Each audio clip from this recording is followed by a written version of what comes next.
О боксе. Британский тяжеловес Энтони Джошуа в бою за титул чемпиона мира планирует свалить с ног украинца Александра Усика за счет тактических действий.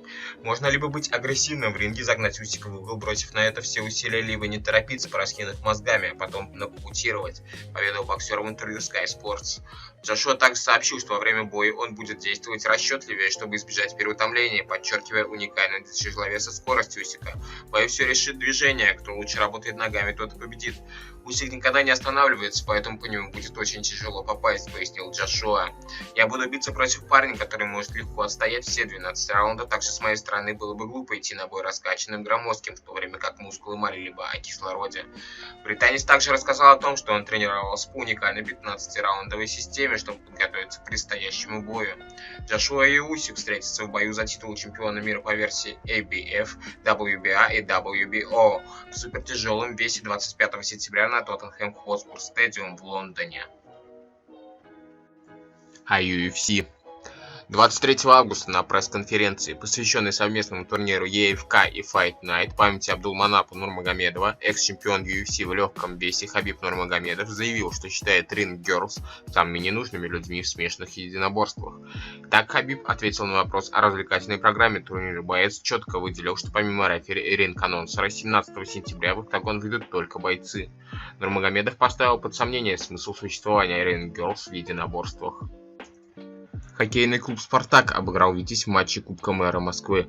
Встреча завершилась со счетом 2-1 в пользу столичного клуба. Дубль в составе победителей оформил защитник Александр Никишин. Единственную шайбу у «Витязя» забросил Федор Малыхин. О хоккее. Главный тренер «Спартака» Борис Миронов прокомментировал переход нападающего Андрея Локтионова. Ранее сообщалось, что Амур обменял права на форварда «Спартак», о чем рассказал агент хоккеиста Сергей Исаков. Локтионов, он же в Хабаровске, не слышал ничего еще, у нас игра была. Если так, то это замечательно для клуба, нам нужны хорошие центры. В прошлом сезоне Локтионов выступал за ЦСКА и набрал 16 результативных очков в 35 встречах. В июле Амур сообщал, что игрок не намерен подписывать контракт с новым клубом. ПСЖ не будет препятствовать уходу в Реал нападающего Килиана Мбаппе, заявил спортивный директор Жан Леонардо. Килиан Мбаппе хочет перейти в Реал, и мы не будем его удерживать, цитирует Леонардо итальянский журналист Фабрицио Романо в своем твиттере. Мы ответили отказом на первое предложение Реала, но если наши условия будут выполнены, то мы посмотрим.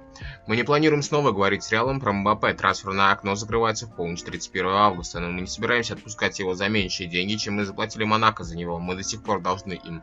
Мы никогда не планировали продавать его, никогда. Люди говорят, что я хочу продать его, а Насар, президент ПСЖ, не хочет, но президент думает так же, как и я. У нас одинаковая точка зрения, но если игрок хочет уйти, то только на наших условиях. Ранее Романо сообщил, что ПСЖ отказался продавать Мбаппе в Реал за 160 миллионов евро. В текущем сезоне 22-летний футболист провел 3 матча за ПСЖ и забил 1 мяч при 2 голевых передачах. Экспертно-судейская комиссия СК при РФС рассмотрела обращение «Зенита» и «Локомотива» по поводу работы главного арбитра Сергея Карасева в матче 4-го тура Тинькофф РПЛ. Все решения судьи были признаны верными. СК при президенте РФС считает, что судья правильно не назначил 11-метровый удар в ворота «Локомотива» на 8-й минуте матча. Решение мотивировано тем, что игрок «Локомотива» Пабло неумышленно наступает на ногу нападающему «Зенита» Сердару Азмуну, не игрового действия. По мнению комиссии, судья правильно не вынес вторую желтую карточку игроку «Зенита» Далеру Кузяеву. На 40-й минуте матча Хавбек совершал выпад ногой в сторону, имея реальную возможность сыграть мяч. Данное движение ногой характеризуется низкой интенсивностью, шипы не используются, поэтому нарушение не требовало вынесения дисциплинарных санкций. Также судья правильно не зафиксировал нарушение правил в атакующей фазе игры, завершившейся назначением 11-метрового удара в ворота «Зенита» на 86-й минуте матча. Ранее решение мотивировано тем, что футболист «Локомотива» акцентированно играет в мяч ногой, после чего происходит небольшой физический контакт, не имеющий возможных последствий для соперника. СК РФС считает, что судья правильно назначил 11-метровый удар в ворота «Зенита» на 87-й минуте матча. Футболист «Зенита» совершал второе движение правой ногой в попытке сыграть мяч, в результате которого сбил игрока «Локомотива» Рифата Жамалетдинова. Матч «Локомотив-Зенит» состоялся 15 августа в Москве. Встреча завершилась в ничью со счетом 1-1. Форвард Тоттенхэма Гарри Кейн заявил, что не покинет лондонский клуб в летнее трансферное окно.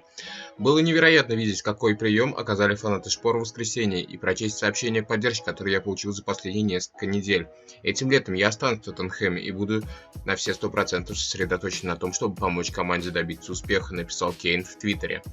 Ранее сообщал, что Манчестер Сити предложил Тоттенхэму 150 миллионов евро за 28-летнего Кейна. В минувшем сезоне Кейн провел 49 матчей во всех турнирах, забил 33 гола и сделал 16 результативных передач.